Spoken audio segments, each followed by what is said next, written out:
Mesdames et messieurs, bonjour. Bonjour à toutes et à tous. Nous sommes très heureux d'accueillir Mesdames et messieurs, bonjour.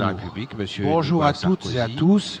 Nous sommes très heureux de le retrouver d'accueillir Mesdames et messieurs, bonjour amis du COMEX 40 ce matin. Nous sommes très heureux de le retrouver d'accueillir Mesdames et messieurs, bonjour amis du COMEX 40 ce matin. Nous sommes très heureux de le retrouver d'accueillir Mesdames et messieurs, bonjour amis du COMEX 40. Monsieur le Président, nous sommes très heureux de le retrouver Mesdames et messieurs, à la charnière de deux mondes, COMEX 40. Monsieur le Président, nous sommes très heureux Mesdames et messieurs, à la charnière du multilatéralisme, de l'Alliance Atlantique, des valeurs démocratiques libérales, autant de principes régulateurs qui semblent désormais battus en brèche par les plus grandes puissances. On vous a vu intervenir dans des conflits risqués, en Géorgie, en Libye, en Syrie et dans bien d'autres contextes où vous avez pu mesurer combien l'ordre international se dégradait.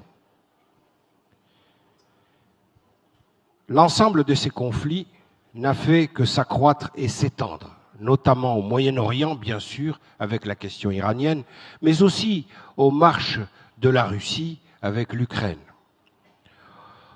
Au bout d'une année d'exercice, vous avez eu également à affronter une crise économique et financière d'ampleur planétaire dont vous avez su limiter les effets sur l'économie française. Aujourd'hui, beaucoup d'experts s'accordent à considérer qu'une sérieuse menace de récession plane encore sous l'influence de différents facteurs aggravants. Enfin, il vous a fallu répondre aux différentes menaces de blocage de l'Union européenne et restaurer une dynamique globale de l'Europe, une de vos actions les plus remarquées. Les principaux problèmes que vous aviez eu à traiter se trouvent, là encore, aujourd'hui accrus et amplifiés par le feuilleton inextricable du Brexit, par l'insuffisante mobilisation de l'Union face à ses grands concurrents économiques, par l'ampleur des flux migratoires et par la montée d'une forme de décomposition des paysages politiques démocratiques que l'on nomme un peu à tort et à travers populisme. Au total, Monsieur le Président, tous les facteurs de déstabilisation qui se préfiguraient durant votre mandat se sont confirmés et le plus souvent aggravés ou accentués. Face à ce tableau modérément optimiste et assez peu réjouissant, vous avez eu au moins une chance, celle peut-être de ne pas avoir eu à traiter avec l'inclassable président des États-Unis qu'est Donald Trump. En tant que journaliste, j'avoue que j'aurais adoré pouvoir commenter une telle confrontation. Mais la parole n'est pas aujourd'hui aux journalistes et je suis sûr que cela vous fera plaisir. La parole revient aux 4 jeunes et dynamiques entrepreneurs du COMEX 40 présents sur la tribune. Monsieur le Président, Mesdames et Messieurs, je vous présente Paola Fabiani, présidente du COMEX 40 du MEDEF et présidente et créatrice de Wisecom, premier centre de contact situé en plein cœur de Paris.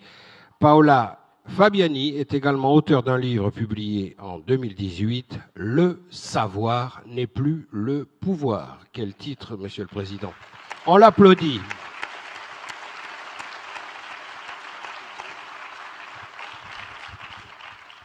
Meriem Riadi, Chief Digital Officer chez Suez, experte de la transformation numérique. Suez, je le rappelle, leader mondial des services à l'environnement. On applaudit Meriem, s'il vous plaît.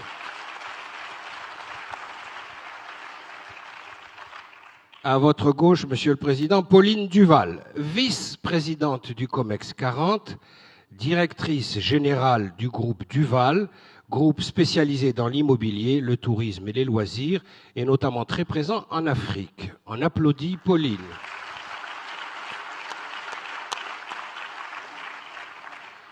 Enfin, Cédric Messina, en bout de rang, vice-président du COMEX 40 également, et créateur de MyCoach Sport, société leader du sport numérique.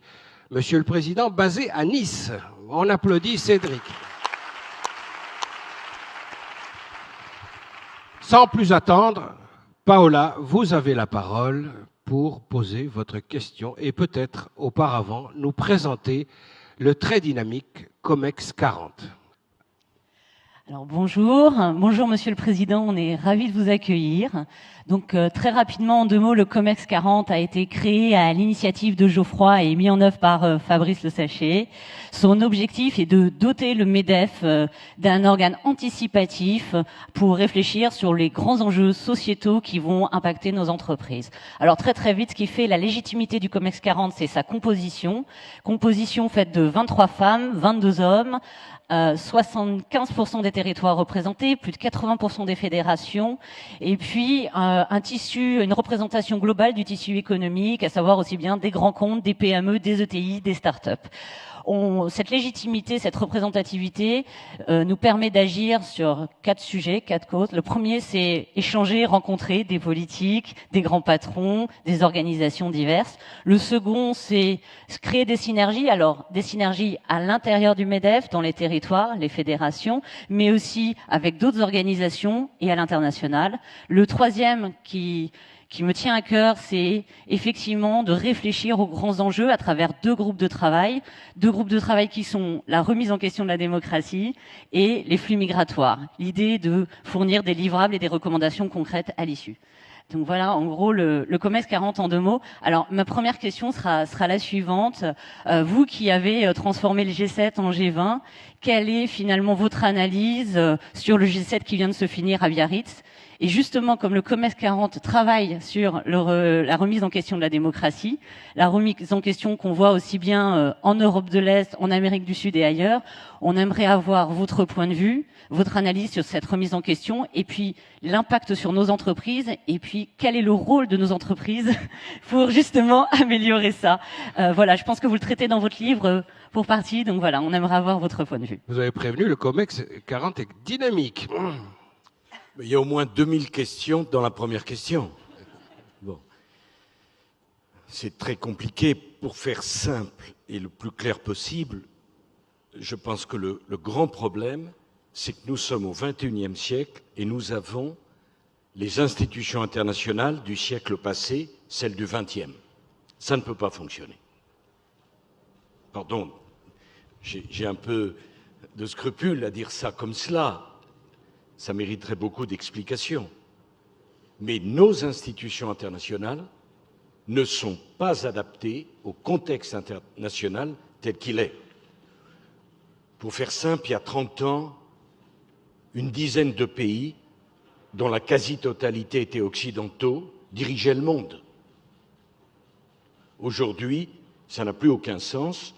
L'axe du monde a muté, je le crains assez définitivement, sur un axe ouest hier, est demain. Il y a une raison très simple à ça, c'est la démographie. Sur 7,5 milliards d'habitants, 4 sont en Asie. Et si vous calculez ce qu'on appelait l'Occident, c'est moins d'1 milliard.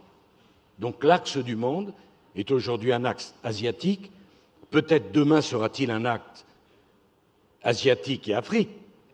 Mais en tout état de cause, les organisations internationales, pas une question d'hommes ou de femmes, ne sont pas adaptées à cette réalité. Pensez que le pays le plus peuplé au monde, l'Inde, n'est pas membre permanent du Conseil de sécurité. Pensez qu'il n'y a pas un seul membre permanent du Conseil de sécurité qui est africain. Pensez qu'il n'y a pas un seul membre permanent du Conseil de sécurité qui est arabe. Est-ce qu'on peut imaginer que l'instance la plus importante pour gérer les grands conflits du monde, et moi je crois comme le président Macron au multilatéralisme. Il y a toute une partie de la planète à qui on explique vous avez le droit d'être dans l'instance majeure, le Conseil permanent, mais alors parce qu'il y a une élection, puis ça tourne, et ça compte pas. Ça n'a pas de sens. vous me dites j'ai transformé le G7 en G20. Non, je me permets de vous dire non. Le G8 est toujours le G8, G7 maintenant. J'ai voulu un G20. Pourquoi? Parce que le premier G8 auquel j'ai participé, c'était à Aligeldheim. C'est Mme Merkel qui le présidait. J'avais été très frappé de voir que nous nous étions réunis 3 jours entre nous, les 8, et que la dernière matinée, comme on n'avait pas grand-chose à faire, Mme Merkel, intelligemment, avait invité la Chine, l'Inde, le Brésil, bref, quelques pays qui comptent un petit peu. Et quand la crise a éclaté en 2008, parce qu'il n'y a pas eu une crise, il y en a eu 2. Il y a la crise mondiale de 2008, les subprimes, et la crise de 2010 de l'Europe, on peut en parler. Et donc à ce moment-là, j'ai dit, c'est pas possible qu'on se retrouve pendant 2 jours à parler à 8 et qu'on laisse les 2 tiers de l'humanité à côté. Voilà. Alors, je ne sais pas si c'était une de vos multiples questions, mais en tout cas, c'était ma réponse. Et quant à la démocratie, je voudrais choquer personne, ici puis à l'extérieur, mais elle est bien malade, notre démocratie. Elle est bien malade pour plusieurs raisons. La première, c'est que dans mon esprit, une démocratie, c'est un lieu où l'on vote et on donne le pouvoir de faire. Aujourd'hui, nous sommes dans un lieu où chacun a le pouvoir de défaire et de s'opposer et où plus personne n'a le pouvoir de faire. C'est-à-dire, dès que quelqu'un veut faire quelque chose, la totalité se mobilise contre lui.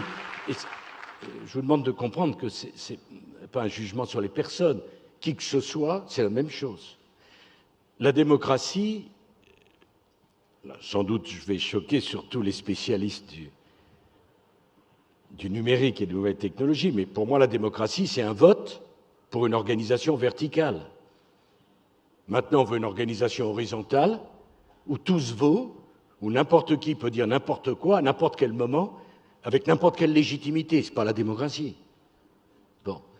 Et donc il y a vraiment à repenser, c'est une longue discussion, en profondeur. Mais voyez le décalage. Erdogan a fait en quelques années un des plus grands aéroports du monde à Istanbul. Des aéroports fantastiques apparaissent partout en Asie. Et nous, on met 40 ans pour arrêter Notre-Dame-des-Landes. Je ne sais pas s'il fallait l'arrêter ou pas l'arrêter, mais en tout cas, 40 ans, c'est beaucoup. Voilà, c'est énorme. Et je pense que c'est un problème majeur. Et de ce point de vue, j'approuve ce qu'a dit le président Macron quand il a dit qu'il faut de l'audace, il faut prendre de l'initiative et des risques. On ne peut pas avoir les 3/4 du monde qui avancent à une vitesse spectaculaire, et puis nous, qui à chaque fois où il y a une association qui décide de ne pas faire quelque chose, s'y oppose. Bon. J'étais à Abu Dhabi il y a peu de temps pour une nouvelle fois visiter ce magnifique musée du Louvre, à Abu Dhabi, et le grand prince me disait, mais vous vous rendez compte si on avait dû demander l'avis des riverains? Je crois qu'il a raison.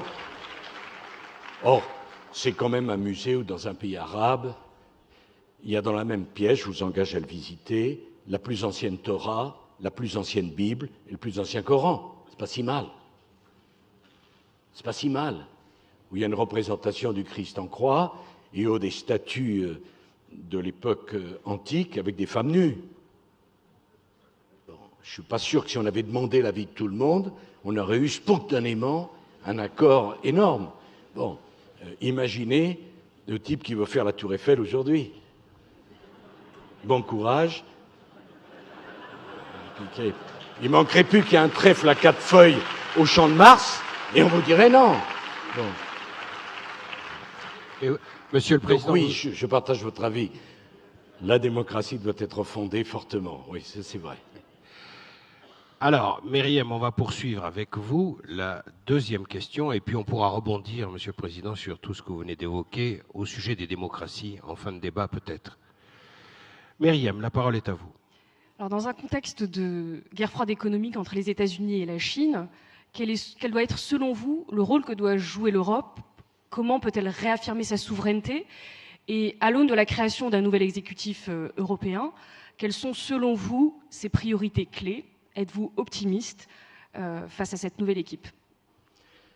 Bon, guerre froide, je la verrais plutôt chaude.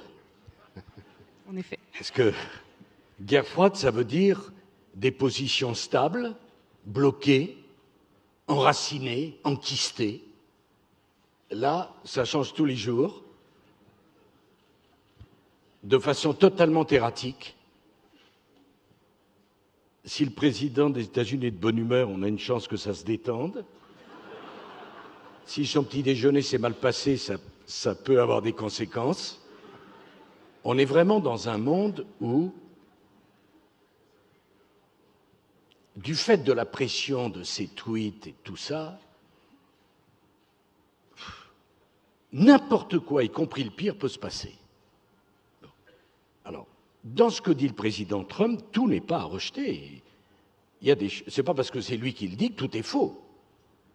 Et je veux dire que sur bien des aspects, je pense qu'il a raison sur enfin, on ne peut pas, et vous le savez mieux que moi, investir en Chine sans se voir désigner un actionnaire. Dire ça, c'est ne porter atteinte à personne. Mais enfin, bien sûr, on me dira on a un partenaire chinois remarquable. Oui, oui, bien sûr. Bon.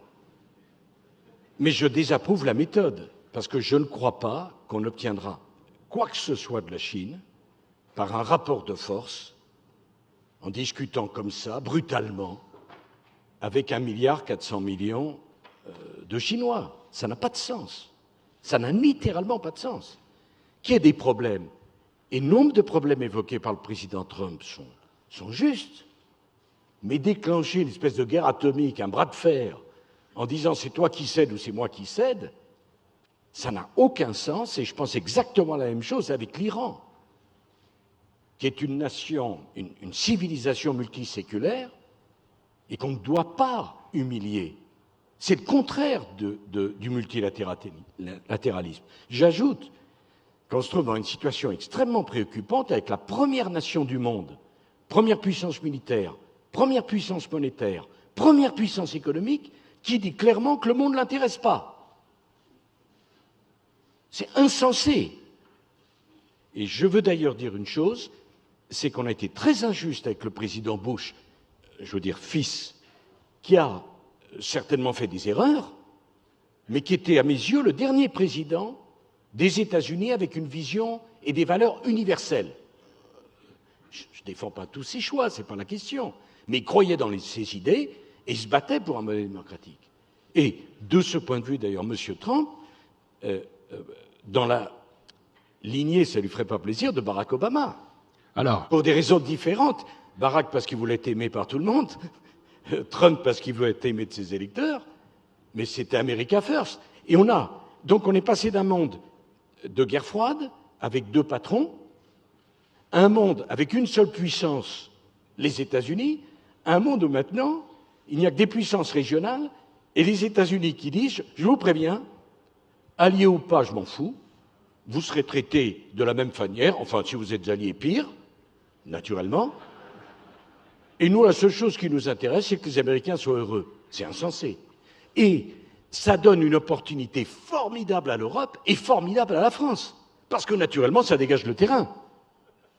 La nature ayant horreur du vide, puisqu'il y a un refus de leadership clairement assumé des États-Unis, en tout cas pour l'instant, puisque les Chinois n'ont jamais prétendu à un leadership autre que sur leur région, au sens assez large d'ailleurs, puisque la route de la soie va jusqu'à l'Écosse, je le rappelle, ce qui montre quand même qu'ils ont quelque ambition, ça donne à l'Europe, et particulièrement à la France, une opportunité fantastique pour faire entendre un discours de raison. alors une question que vous venez d'aborder qui est essentielle, Myriam.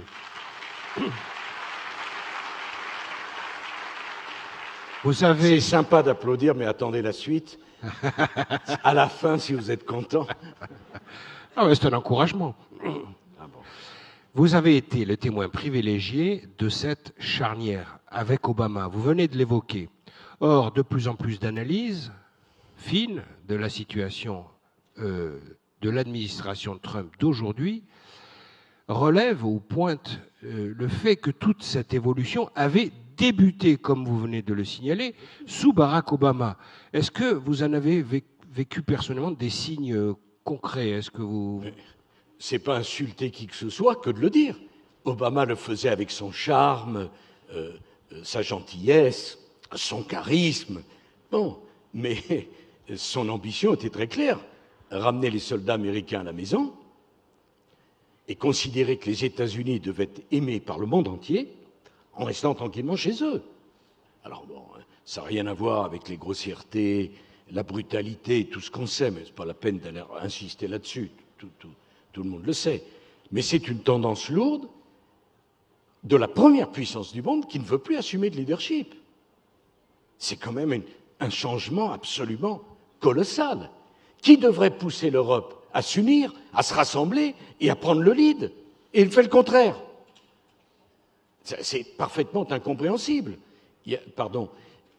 Parfois on me dit, oh, tu sais, tu n'as pas eu de chance pendant ton quinquennat, c'est telle crise, c'est vraiment pas de chance. Ce n'est pas du tout ce que je pense. Je pense que la crise est toujours une opportunité. Je pense que c'est beaucoup plus passionnant de diriger un État ou une entreprise dans la crise, parce que la crise pulvérise les conservatismes et donne une opportunité à la prise de risque. Mais l'Europe, donc, a une possibilité fantastique, d'abord de parler à tout le monde. C'est pour ça que c'est insensé l'attitude d'une partie de nos élites à l'égard de la Russie.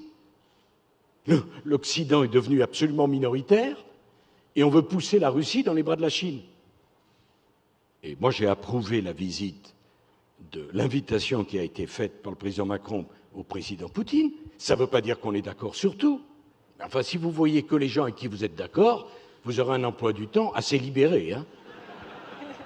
Vous gênez pas. Moi, je pensais qu'il valait mieux discuter avec des gens avec qui on est en désaccord. Et donc, vous savez, la Russie, c'est avec le Canada le pays, la superficie la plus grande du monde. Ils ont 3000 kilomètres de frontières communes avec la Chine. La Russie, quand vous êtes sur le lac Baïkal, vous êtes à 5 heures d'avion de Moscou et à 1 heure d'avion de Pékin. Pourquoi les pousser dans les bras des Chinois? Pensez que la Chine a besoin d'être renforcée absolument, et nous, d'être absolument affaiblis. Donc l'Europe doit être un pivot, parlant avec tout le monde, sans faiblesse, mais sans a priori. Parce que c'est notre faiblesse, notre capacité à donner des leçons, à dire qu'on fait tout mieux que les autres, et que les autres devraient faire absolument comme nous. On peut en discuter. Bon. Et donc ça pourrait être le moment de l'Europe pour prendre le lead. Un leadership au service du dialogue international. Et c'est ça qui est intéressant, et c'est ça l'opportunité. Et c'est le moment où on choisit pour donner ce spectacle insensé du Brexit, qui est une erreur historique, mais dont vous ne mesurez pas encore les conséquences. Parce que vous savez, c'est facile le divorce, hein. Mais pour revenir... Oui, je sais. C'est pas gentil. J'ai une certaine expérience. Mais ce qui me permet de vous dire que les continents, après, ils ne reviennent pas. Et ce qui a pris quelques mois, d'abord, ceux que j'ai eu l'occasion de rencontrer ici savent que j'ai toujours dit, Gérald pourra en porter témoignage, qu'il n'y aurait pas d'accord. Parce que dans la question soft ou hard, c'est absurde, le mot important, c'est pas soft ou hard, c'est divorce. Oui, on va faire un divorce cool. Quelle est la différence avec le divorce hard? Il y a moins de cris. Mais à l'arrivée, on habite dans des appartements différents, on ne se parle plus. C'est absurde. C'est vraiment quelque chose d'extraordinairement grave. Et ceux qui étaient pour le Brexit, au nom de la démocratie, donnent une belle leçon de démocratie en fermant le Parlement. C'est d'une logique absolue, là. C'est extraordinaire. Il fallait respecter absolument le choix démocratique. Moi, je ne dis pas que ceux qui sont pour le Brexit sont des imbéciles qui n'ont rien compris. Je dis que je suis contre. On est en train de perdre le deuxième moteur de l'économie européenne, ce qui est un appauvrissement incontestable, et eux, de s'isoler. On ne peut pas les laisser faire ça. Je pense qu'il y a une solution. Mais c'est vraiment un contresens historique, alors que l'Europe a une opportunité, mais comme sans doute jamais, pour peser. Est-ce que vous l'aviez senti venir, Monsieur le Président, sous votre mandat, ce Brexit? Parce que je me souviens de votre engagement dans les accords de défense de Lancaster, par exemple. Vous avez voulu arrimer le Royaume-Uni, en tout cas à la France, et créer une relation, si j'ose dire, spéciale entre Londres et Paris. Vous aviez pressenti une telle pulsion? Mais surtout, peut-être vais-je choquer, mais pour moi, le Brexit n'est pas un problème anglais. Et c'est pour ça qu'il faut le prendre sérieusement. Bien sûr, c'est un problème anglais au sens où les Anglais qui s'en vont. Mais vous poseriez la même question partout en Europe, vous auriez la même réponse. Ne vous trompez pas. Je rappelle que je suis devenu président de la République après un référendum organisé par Jacques Chirac, où le non l'a emporté à près de 55%. On ne va quand même pas donner des leçons. Et ça me permet d'ailleurs de préciser les choses sur l'aimable, comment s'appelle-t-elle, Ségolène Royal. J'avais dit dans le débat qui nous a opposés dans le deuxième tour en 2007 que si j'étais élu, je ne ferais pas un référendum. Je ne ferais pas un référendum. Elle avait dit, avec une immense ouverture d'esprit qui est la sienne, qu'elle le ferait. Bon. Donc, je n'ai aucun remords là-dessus. Le Brexit n'a pas été pris assez au sérieux dans ses conséquences pour la Grande-Bretagne et dans ses conséquences sur les autres. L'idée européenne, à 70 ans, elle a vieilli. Elle a vieilli. Moi, je suis un Européen convaincu, je n'ai aucune leçon à recevoir, je resterai Européen toute ma vie, j'ai eu l'honneur de présider l'Europe, mais l'Europe ne peut pas continuer comme cela. Et le problème, c'est qu'il y a des génies qui, à 70 ans, ont inventé la réconciliation franco-allemande et l'idéal européen, et qu'il faut aujourd'hui réinventer cet idéal. Je suis totalement contre le Brexit, mais je suis absolument contre le statu quo, parce que le statu quo ne peut pas fonctionner. Parce que nous avons des institutions qui ont été créées pour 6, pour 9, pour 13, qui ne peuvent plus fonctionner. Et qui partent d'une première idée, il faut bien que vous le mettiez dans la tête, c'est que l'Europe, au singulier, n'existera plus. Il n'y a pas une Europe, il y a des Europes. Et ces Europes doivent fonctionner avec des structures, un idéal et des procédures différentes. Vous avez l'Europe de l'euro, c'est pas une petite chose que d'avoir une banque, une monnaie qui doit aller vers plus d'intégration. Vous avez l'Europe de l'Union qui doit aller vers moins d'intégration et récupérer les Anglais. Vous avez l'Europe de Schengen. Je ne vois pas au nom de quoi l'Europe de Schengen devrait obéir aux mêmes règles que l'Europe de l'euro. Et je dis d'ailleurs qu'on peut appartenir à Schengen sans appartenir à l'euro, comme on peut appartenir à l'Union sans appartenir à l'euro. Et on pourrait parler de l'Europe de la défense, on pourrait... Bref, il y a, me semble-t-il, une nouvelle Europe inventée, et au-dessus de l'Europe, pardon, j'espère ne pas faire de confusion, je pense qu'il faut inventer une nouvelle organisation internationale qui rassemblerait la Russie, la Turquie et l'Union européenne pour parler sécurité et économie. Moi, j'ai toujours été opposé, comme vous le savez, à l'entrée de la Turquie dans l'Union européenne, on serait bien. Non, si on trouve qu'on n'a pas assez de problèmes, là, on serait bien. Ça, je vois les discussions avec M. Erdogan à la table, pour qui j'ai du respect. Bon.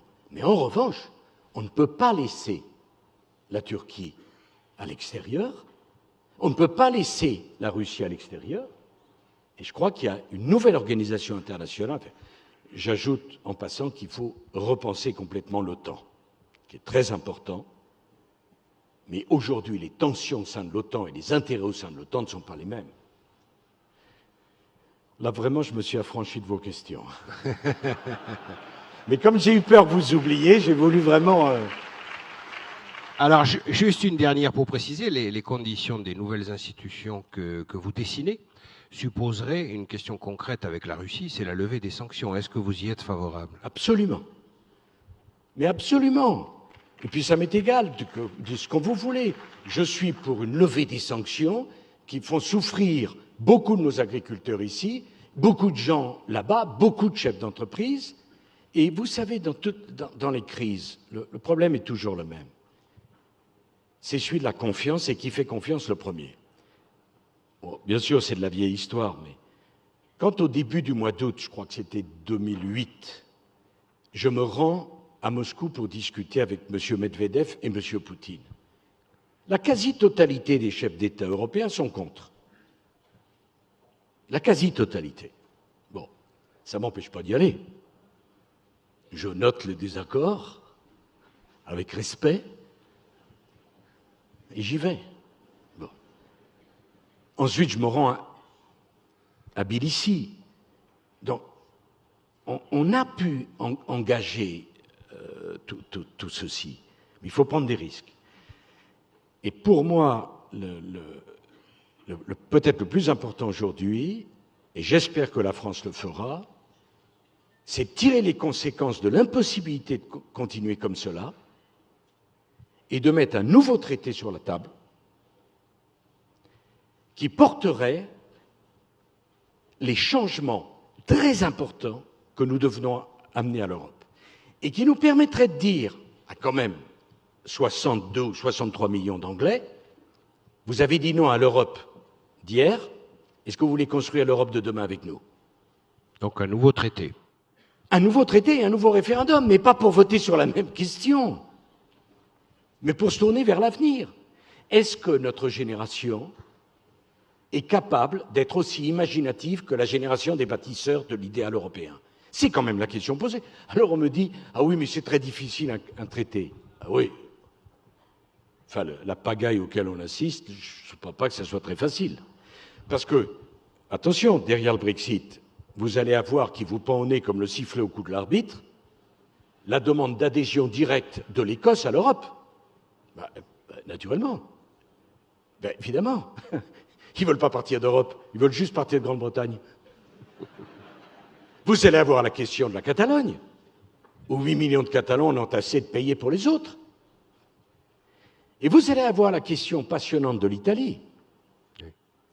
Parce que si vous regardez les choses, le revenu minimum est très intéressant.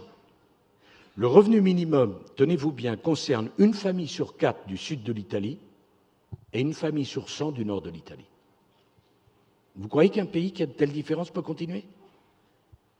Donc pour moi, le choix le plus facile, c'est le choix de l'audace. Et le choix de l'audace, c'est de mettre sur la table un nouveau traité qui définirait de nouvelles compétences européennes, de nouvelles institutions européennes. Par exemple, c'est inimaginable, moi je suis pour l'axe atlantique, j'aime les États-Unis, mais au nom de quoi, quand le président des États-Unis décide que les entreprises américaines ne travailleront plus en Iran, c'est son droit. Mais au nom de quoi les entreprises françaises et européennes doivent s'aligner parce qu'ils se servent du dollar et de la justice américaine pour terroriser les entreprises qui ne sont pas américaines. Au nom de quoi? Qui peut dire ça?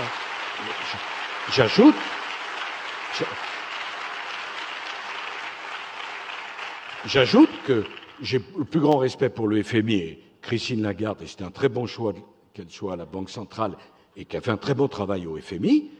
Je ne vois pas ce que le FMI fait en Europe. Je rappelle quand même que les États-Unis ont une capacité de blocage par les droits de vote, donc nous sommes assez grands pour nous occuper de notre monnaie, on n'a pas besoin du FMI. Il faut donc créer un fonds monétaire européen. Bref, il y a un chantier passionnant et vous verrez qu'on aura des marges de manœuvre en prenant des risques, en privilégiant l'audace et le changement. L'idée européenne telle qu'elle a vécu, c'est fantastique qu'elle ait duré 70 ans. Il faut la réinventer. Un auteur cher au MEDEF, Jean Jaurès, avait l'habitude de dire, et c'est très juste, c'est en allant vers la mer que le fleuve est fidèle à sa source. Le retour aux sources est la chose la plus stupide qui soit. Ça marche pour les saumons, mais ils en meurent.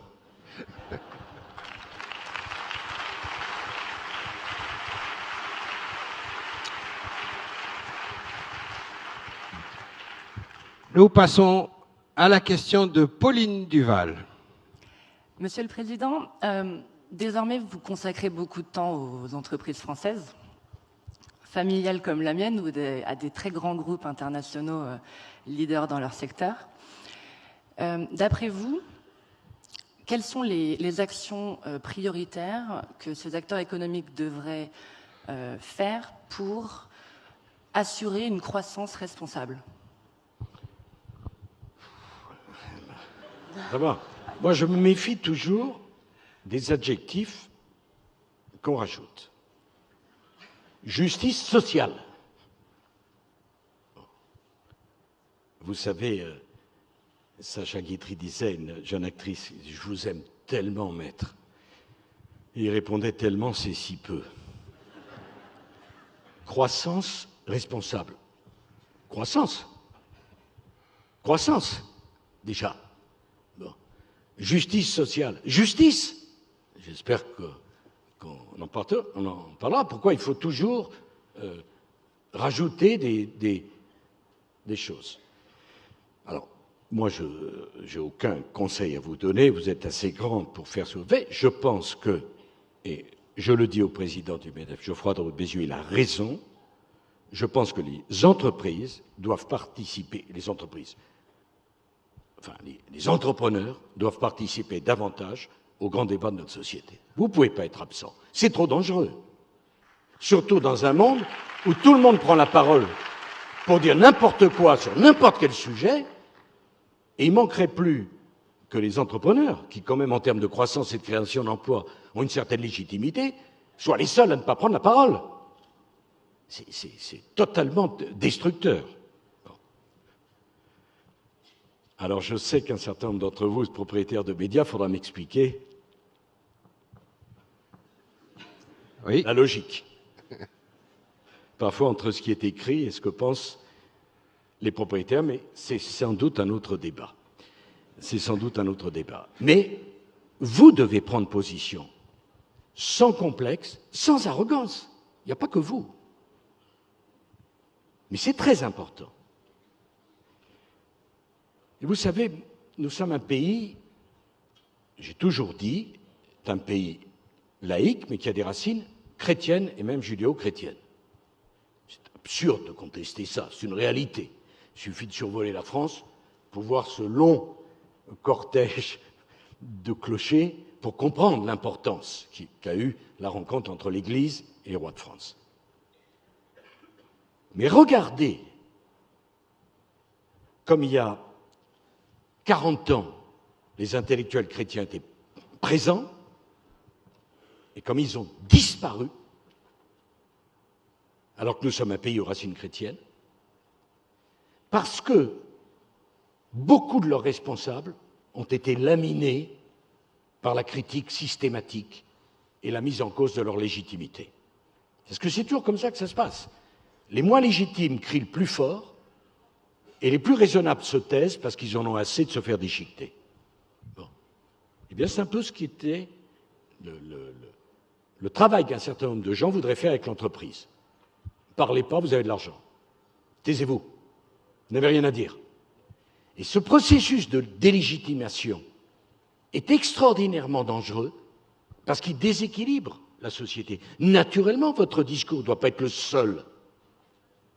Je me souviens qu'en président de la République, je suis venu aux universités, Gattaz s'en souvient, du MEDEF.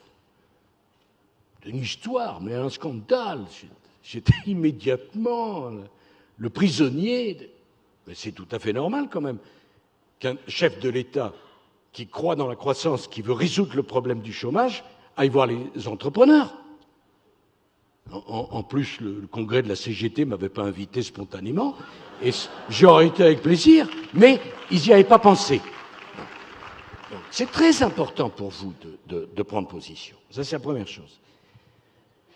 Deuxième chose, je suis très inquiet de ce qui se passe avec la politique. Moi, je ne fais plus de politique. On l'a tous constaté. Je ne fais plus de politique en ce sens que je n'ai plus d'ambition élective, électorale. Mais je suis ancien chef de l'État, c'est normal que vous m'invitez gentiment, je viens, ça m'intéresse. Je ne vois pas pourquoi je devrais aller uniquement avec les gens avec qui je suis en désaccord. Mais c'est une chose de participer à un débat, c'en est une autre d'avoir une volonté politique. Je n'ai pas de volonté politique, je n'en ferai plus. Et pour moi, c'est un passé que j'ai beaucoup aimé, mais c'est un passé. Mais,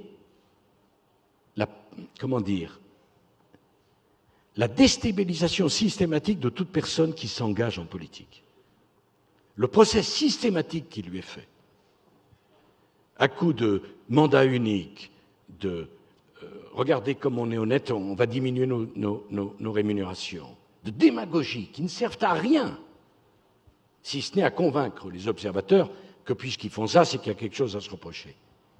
Ben, il faut sacrément du courage aujourd'hui pour s'engager dans la politique, surtout avec la limitation des mandats. Vous savez, politique, quand vous êtes élu, vous avez plein de copains. Quand vous êtes battu, tout d'un coup, vous avez un peu moins, quand même. Bon. Et vous vous retrouvez à 45 ans ou 50 ans, qu'est-ce que tu as fait de ta vie? Ben, je suis ancien député, battu. Bon, ben, si on a quelque chose, on vous rappellera. Voilà la réalité. Et c'est une réalité extrêmement préoccupante. Et je veux dire ma reconnaissance et mon amitié pour Sébastien Bazin, qui est un des grands chefs d'entreprise français, et qui m'a ouvert les portes d'un grand groupe. D'autres l'ont fait ensuite, et ça me passionne. C'est ma vie aujourd'hui. Et c'est très important qu'il y ait ce mélange. Tout le monde va dire la vie politique, pas plus de vie politique, vie économique, il y a la vie tout court. On doit se parler, on doit échanger. Et je pense d'ailleurs que l'avenir, c'est quelqu'un qui fait la politique, un jour il sera dans l'entreprise, puis il reviendra dans la politique. C'est ça la vie. Et c'est ça l'avenir. Pas qu'il y ait d'un côté le monde des militaires absolument étanche, de l'autre le monde des politiques absolument étanche, le troisième le monde de l'entreprise absolument étanche, le monde des journalistes absolument perméable à tout. Là, bon. Mais c'est ça, je pense, qui est très important. Alors on n'est pas d'accord sur tout, on va échanger. C'est un plaisir de venir discuter avec vous. Mais me semble-t-il, la France gagnerait à cela.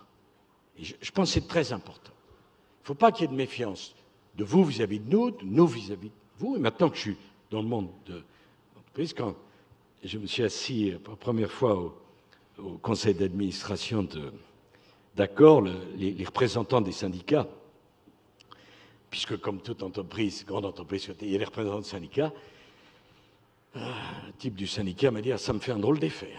Hein. » Ben, je lui ai dit « Mais mon vieux, moi aussi. » Et finalement, on travaille ensemble et ça se passe bien. Et ça m'apporte beaucoup, j'ai découvert beaucoup de choses, notamment dans la complexité de gestion d'un groupe de cette nature. Et peut-être que moi, je peux amener aussi mon expérience, la connaissance que j'ai de l'international et de la gestion de crise. Et c'est très important. Hein. Alors je sais que le monde d'aujourd'hui n'est pas ça, il faut déclarer. M'avait invité à déjeuner, il y avait un sandwich dans ma loge. Bon, je pense qu'on va trop loin et que tout ceci crée beaucoup de méfiance, beaucoup d'amertume, beaucoup de division entre les Français. Et de ce point de vue, je voudrais vous dire, même cette recherche égalitaire ne va pas dans le bon sens. Cette obsession du nivellement, vous n'y arriverez jamais. Vous n'y arriverez jamais. C'est sans fin. On devrait respecter la différence de chacun On devrait aimer la différence de chacun. Et on devrait plus parler de justice que d'égalité. Parce que la justice n'est pas forcément l'égalité. Voilà ce que je pense. Et d'ailleurs, si les heures supplémentaires ont si bien marché, et si c'est resté dans l'esprit des Français, c'est que c'était juste, mais pas égal. Parce que celui qui travaillait plus gagnait plus. Ben, moi, je trouve que c'est juste. Voilà. Monsieur le Président, je reviens un peu à la question de Pauline Duval, et vous parliez un tout petit peu, quand même. Je reviens au rôle de l'entreprise. Aujourd'hui, de plus en plus de grands groupes, et on en a beaucoup parlé au sujet de la taxation des GAFA, beaucoup de grands groupes internationaux représentent un poids considérable, parfois même supérieur à un grand nombre d'États, de petits États qu'on trouve dans l'Union, mais pas seulement de petits États. Google est assurément plus lourd et plus influent de façon considérable que beaucoup d'États que, par courtoisie, je le refuserai de nommer, en Europe, par exemple. Alors, n'y a-t-il pas, selon vous, une incongruité à ce que ces entreprises ne soient pas représentées dans les instances internationales à leur tour ? Et pourquoi ne pas imaginer qu'elles soient invitées lors des G7 ou G8, si on y rappelle la Russie ? Souvenez-vous, j'ai fait le IG8. Voilà. Pardon, le IG8, c'était justement tous les GAFA qui étaient là pour discuter. Alors, d'abord, je ne crois pas au concept d'entreprise monde qui n'a pas de nationalité. Peut-être c'est un désaccord avec vous, je l'assume, mais je vais vous dire une chose, quand la crise a soufflé, ils étaient tous, on nous parlait que des entreprises mondes, on nous bassinait avec ces entreprises mondes qui étaient plus fortes que les États, mais quand la crise a soufflé, tout le monde a retrouvé son adresse. Hein. Personne ne s'est perdu en chemin. Hein. C'était des entreprises mondes, mais les racines, elles étaient bien chez nous. Hein. Bon. Et quand il fallait demander de l'argent pour faire les salaires, parce qu'il n'y avait plus d'argent, ils ne se trompaient pas de bureau. Bon. Vous voulez dire qu'on était bien content de retrouver le vieil État ? Écoutez, excusez-moi, moi je me souviens un souvenir très précis du président de Renault, M. Carlos Ghosn, dont je veux dire d'ailleurs qu'il a fait de ce groupe un groupe international. Quand même, je voudrais rappeler quand même ça. Et le président de PSA sont venus me voir en me disant, je crois qu'Éric, tu t'en souviens, si vous ne nous donnez pas de l'argent, nous ne pouvons pas faire les salaires dans 2 mois. Et on leur a prêté, je crois, 7 milliards. À 7%, ce que l'État a gagné à l'arrivée. Donc, tout le monde, toute entreprise, aussi importante soit-elle, a des racines. Et c'est pour ça que c'est très important que les headquarters, que le siège, ça a une signification. Une entreprise a une nationalité, elle a des racines. C'est pas vrai qu'elle vient de nulle part pour aller nulle part. Donc c'est vraiment très important. Ensuite, moi je ne les mettrai pas dans les organismes internationaux, mais c'est normal qu'on discute avec elles.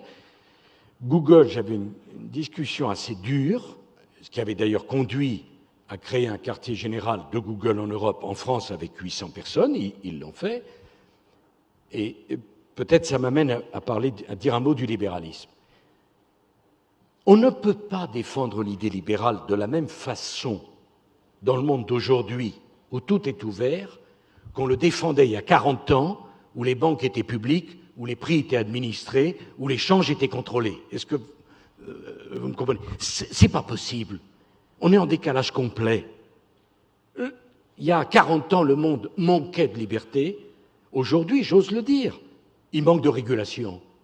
Parce que le marché mondial s'est mis en place avant une réglementation mondiale. Je ne dis pas, Gérald, qu'il faut naturellement mettre la législation française si inégalable dans le monde, mais on ne peut pas accepter que des grandes entreprises aient un chiffre d'affaires considérable sur le territoire de notre économie, mettent la filiale qui génère ou qui attire les bénéfices dans un coin et fasse un bras d'honneur aux autres. C'est pas possible. Et ça n'a pas de sens. Je ne suis pas de gauche, j'ai jamais été de gauche, même jeune. Et franchement, j'ai pas changé de ce point de vue-là. Il faut reconnaître ça. Mais ça me choque. Ils ont pas qui gagne de l'argent chez nous, tant mieux sur notre marché, j'ai aucun problème avec ça. Mais il ne faut pas exagérer. J'ajoute, et je le dis là aussi, quitte à vous déplaire, mais c'est pas parce que c'est le net qu'il ne doit pas y avoir de règles. Ben qu'est-ce que c'est que cette idée folle? Le net, c'est une technologie fantastique qui a apporté beaucoup de choses, mais enfin, il faut qu'il y ait une règle. Le droit d'auteur. Quand on va au supermarché, on ne se sert pas sans payer. Le droit d'auteur doit être respecté. C'est de la justice. Quand vous gagnez de l'argent sur une économie, vous payez des impôts dans cette économie. Et je ne comprends pas pourquoi on reçoit en permanence des messages pour dire « Ah, si vous acceptez ça, si vous cliquez, on pourra utiliser votre adresse et on connaît vos goûts. » Mais quand n'importe qui dit n'importe quoi, alors là, on ne peut rien faire. Je ne comprends pas ça. Vous êtes favorable? On connaît tout. Je reçois des publicités maintenant extraordinaires qui témoignent de la connaissance parfaite du consommateur que je suis. Et je ne vois pas au nom de quoi on me connaîtrait si bien, mais que des pédophiles ou des gens qui insultent ou des terroristes, on devrait leur laisser dire n'importe quoi. Ça n'a pas de sens. Donc, je pense que le problème d'aujourd'hui, c'est un manque de régulation, et de régulation mondiale. Et que les GAFA, ils sont comme les autres. Alors, on les voit très puissants, vous savez, ils sont très puissants jusqu'au moment où ils ne le sont plus. Hein. Parce que la valeur des armes dit oui, 800 milliards, 900 milliards, c'est une valeur boursière, puis vous prenez une bonne polémique, et tout d'un coup, vous perdez 400 milliards. Tout ça, c'est financier. Hein. Et moi je pense que parfois, c'est des géants au pied d'argile. Oui. Hein.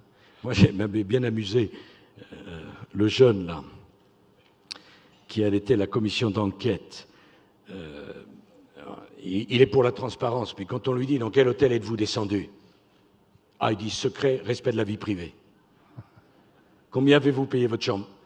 Respect de la vie privée. Ah oui, pour toi, mon gars. Pour nous, non. Monsieur le Président, nous passons à la dernière question de Cédric Messina qui va nous entraîner vers une autre problématique que vous avez abordée précédemment. Monsieur le Président, bonjour. Vous abordez longuement dans votre livre le problème de surpopulation en expliquant qu'au moment de votre naissance, nous étions 2,5 milliards et que nous devrions finir le siècle à quasi 11 milliards. Vous pointez d'ailleurs du doigt l'absence de débat public sur ce sujet. Quel est, selon vous, l'ordre de priorité face à ce défi gigantesque? Écoutez, je suis né en 1955, j'ai 64 ans. Quand je suis né, c'était pas si longtemps quand même, il y avait 2,5 milliards d'habitants. 2,5 milliards d'habitants. Sur moins de la vie d'un homme, la population mondiale a été multipliée par 3. C'est incroyable. Dans 30 ans, nous serons 9 milliards. À la fin du siècle, nous serons 11 milliards. Mais c'est fait. C'est-à-dire, quoi que nous décidions, c'est fait. Donc, le choc n'est pas un choc climatique. Il y a un dérèglement climatique évident auquel il faut apporter une réponse. Mais le plus grand choc mondial, c'est le choc démographique. Des dérèglements climatiques, le monde en a connu, qui ont conduit pour certains à la disparition de 80% des espèces du vivant. Ce n'est pas pour ça qu'il ne faut rien faire. Au contraire, il faut faire. Mais un choc démographique, comme celui que nous sommes en train de vivre, le monde ne l'a jamais connu. Jamais. Dans 30 ans, le Nigeria aura plus d'habitants que les États-Unis d'Amérique. Au plus court, la Méditerranée, c'est 780 km, au moins large. On va passer de 1,2 milliard d'Africains à 2,5 milliards. Donc, je dis, la crise migratoire n'a pas commencé. Elle n'a pas commencé. Elle est à venir. Alors, on peut refuser ça, si on veut. Comprenez-moi. C'est d'ailleurs la première source de pollution, par parenthèse. Parce que vouloir promouvoir le développement durable sans poser la question de l'explosion de la démographie mondiale, ça n'a aucun sens. Je ne sais pas si vous avez été à Lagos, qui n'est même pas la capitale du Nigeria. 22 millions d'habitants. Donc si vous pensez qu'avec le tri sélectif, on va régler le problème de Lagos, c'est que vous n'y avez pas encore été à Lagos. Parce que ma voisine dit ça aidera, certainement. Mais je voudrais vous dire une chose, 22 millions de gens qui consomment bien, ça fait plus de dégâts qu'1 million qui consomment mal. J'ajoute que, on me dit l'avenir est à la voiture électrique. Alors tout le monde, la voiture électrique, formidable. Formidable, formidable. Puis d'abord, il faut faire attention à ce qu'on dit maintenant, puisqu'on ne peut plus rien dire. Donc. Mais je pose quand même une question. La voiture électrique, elle consomme de l'électricité? Non. Bon. L'électricité, il faut la produire.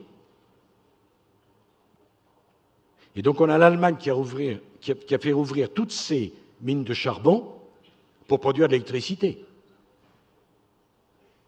Il y avait un ministre d'écologie, là, dont j'ai oublié le nom, qui dans la même journée a dit, avec l'autorité, dans 10 ans, il n'y aura que des voitures électriques. Parfait, très bien. Et tout le monde d'applaudir. Et dans 10 ans, on aura fermé la moitié des centrales nucléaires.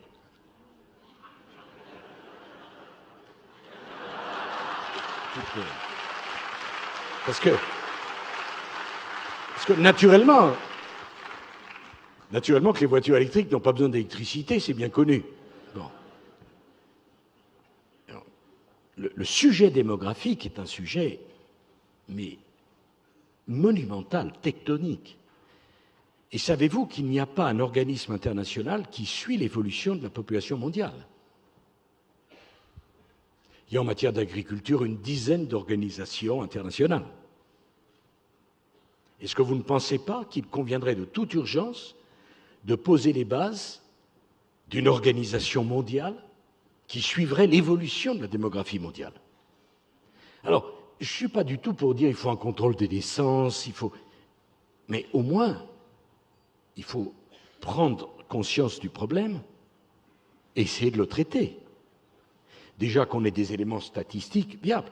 Les Chinois, et on ne peut pas leur donner tort, ils n'ont plus les moyens de payer leur retraite, viennent de décider qu'on ne mettrait plus en place la politique du un enfant. L'Afrique subsaharienne, la moyenne d'enfants par femme, c'est de l'ordre de 5. Donc, si on n'agit pas très rapidement, on va au-devant d'une catastrophe extravagante. La question, combien d'êtres humains peuvent-ils vivre en même temps sur cette planète? C'est un sujet...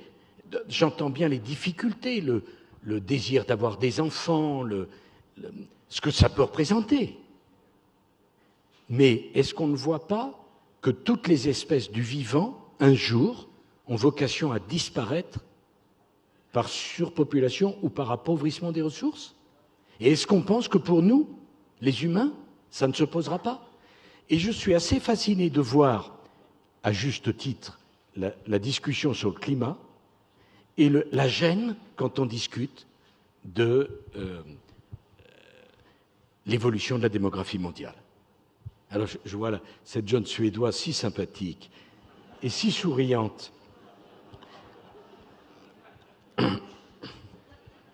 Tellement originale dans sa pensée.